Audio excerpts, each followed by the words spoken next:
Good evening, everyone. Tripura is a state with beautiful color of diverse culture. The state is the home of 19 indigenous tribes. Tonight, the Diocese of Agartala is going to present 3 different cultural dances, namely Lebang, Uchoy and Darlong dance.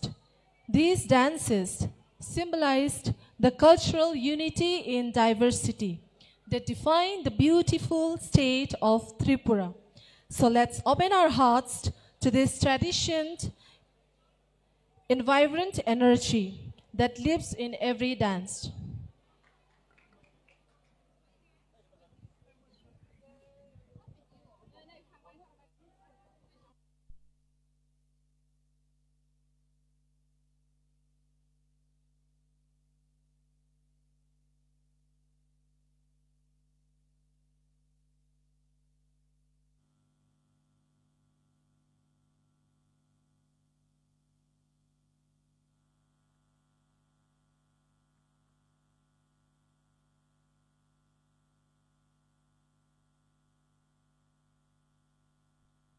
Jadule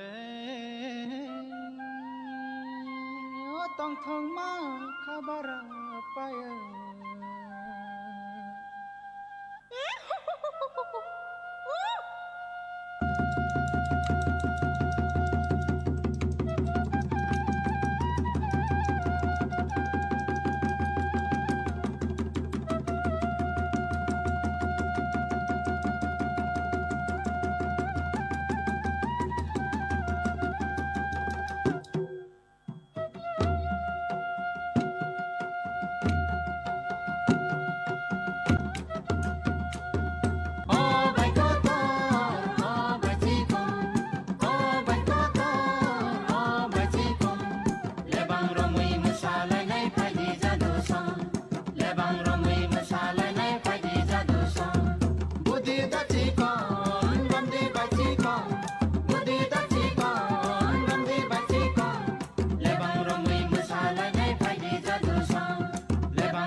Jati celaro lewani sumo suoi Ucoy jati boroi role khajo kumba khawoi Ucoy jati celaro lewani sumo suoi Ucoy jati boroi role khajo kumba khawoi Kongari kong kongari kong kong kongari kong Kongari kong kongari kong kong kongari kong Kongari kong kongari kong kong kongari kong Kongari kong kongari kong kong kongari kong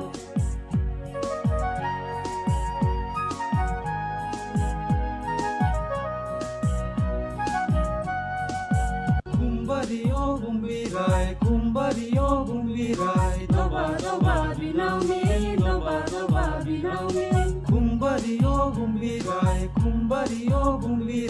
Doba doba binaumi doba doba binaumi Kongari kong kongari kong kong kongari kong Kongari kong kongari kong kong kongari kong Kongari kong kongari kong kong kongari kong Kongari kong kongari kong kong kongari kong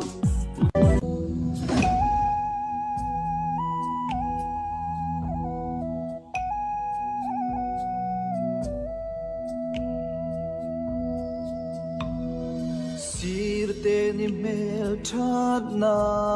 ilang tiro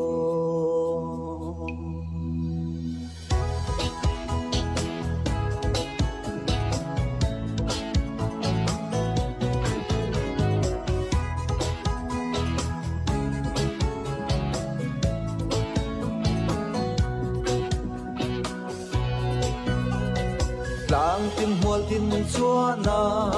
leng na ai đang khóc pui tua la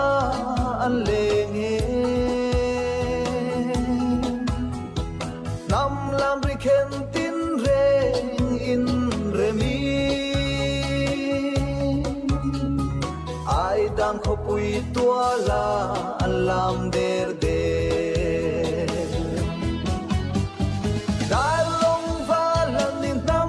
đi zia dan in mạc phal no ro khang ang karo sem tum thiam ding hong xua karo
Sikla rock